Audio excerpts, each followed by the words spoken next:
Kesehatan adalah modal paling utama dalam hidup ini.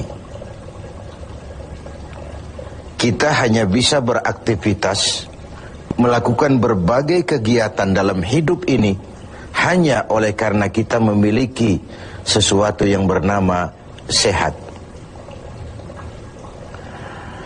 Kecenderungan kita adalah baru merasakan pentingnya suatu nikmat kalau dia sudah berkurang atau bahkan hilang sama sekali dari diri kita. Kita baru merasakan pentingnya gigi kalau sedang sakit gigi. Kita baru merasakan pentingnya telinga kalau sudah tuli. Kita baru merasakan nikmatnya, benar-benar nikmat mata kalau sudah diserang penyakit buta.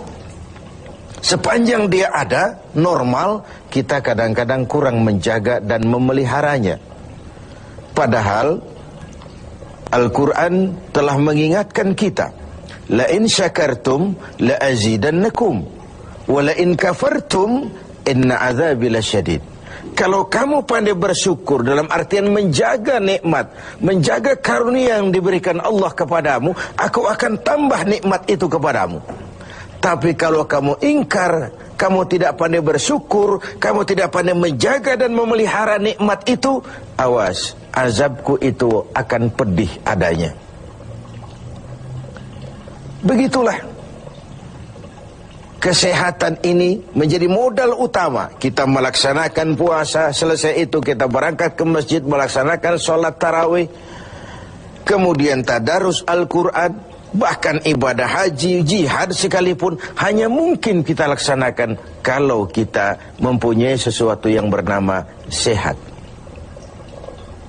Nah, lawan dari sehat adalah sakit. Kita manusia terdiri dari dua elemen pokok, jasmani dan rohani. Kadang kita kehilangan keseimbangan. Berpayah-payah kita mengurus rohani, berpayah-payah kita mengurus jasmani, maksud saya. Satu hari 3 kali kita mandikan jasmani kita. Kita berikan pakaian yang bagus-bagus, parfum yang wangi-wangi, pakaian yang aksesoris yang mahal-mahal untuk keindahan jasmani. Pernahkah kita berpikir seperti itu untuk menambah keindahan rohani kita? Kita hiasi dengan sifat-sifat yang baik, dengan sabar, dengan ikhlas, dengan tawadhu, dengan tasamuh, lapang dada, dan sebagainya. Begitu juga kalau kita bicara penyakit. Kita sibuk kalau diserang penyakit jasmani. Tetapi sesibuk itukah kalau rohani kita yang diserang penyakit?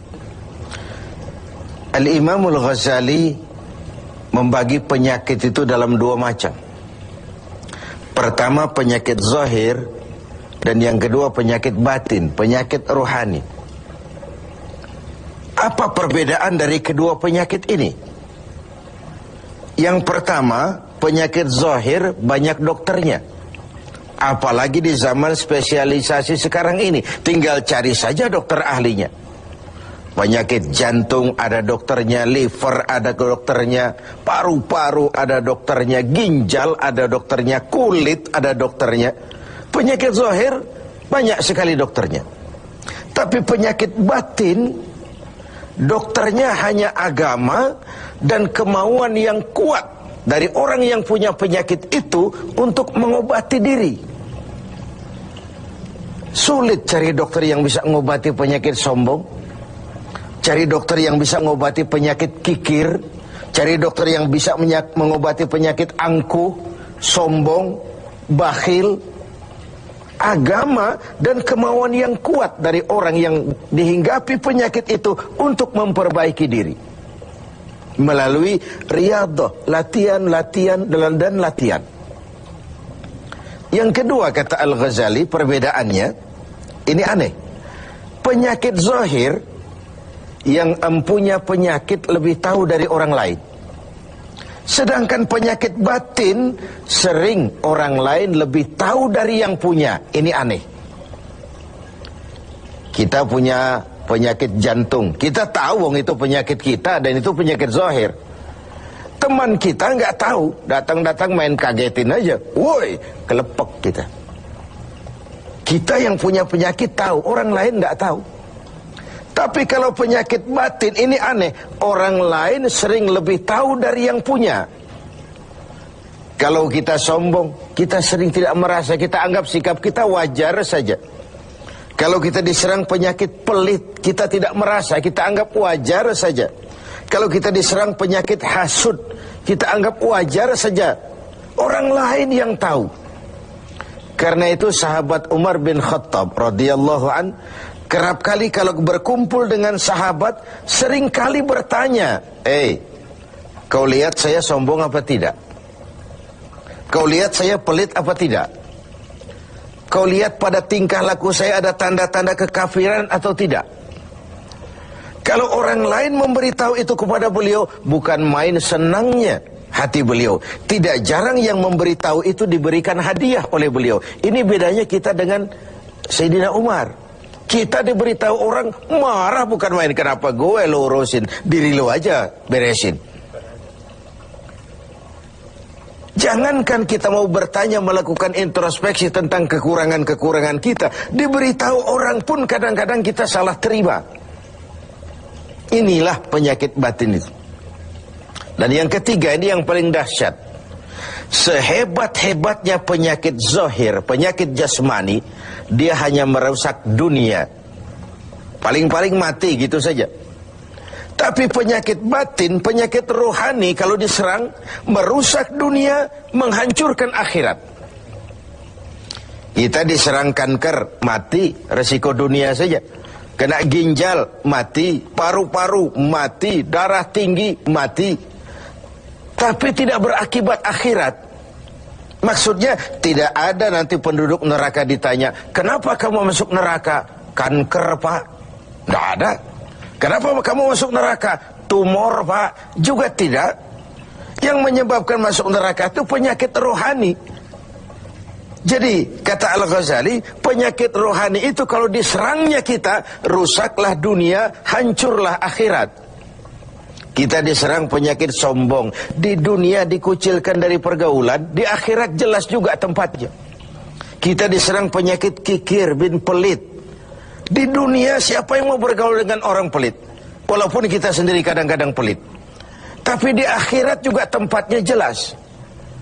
Hasud, iri hati, menggeragoti amal sendiri. Di dunia kita sulit hidup karena senang lihat orang susah atau susah lihat orang senang. Itu kan tandanya hasud itu, iri, dengki.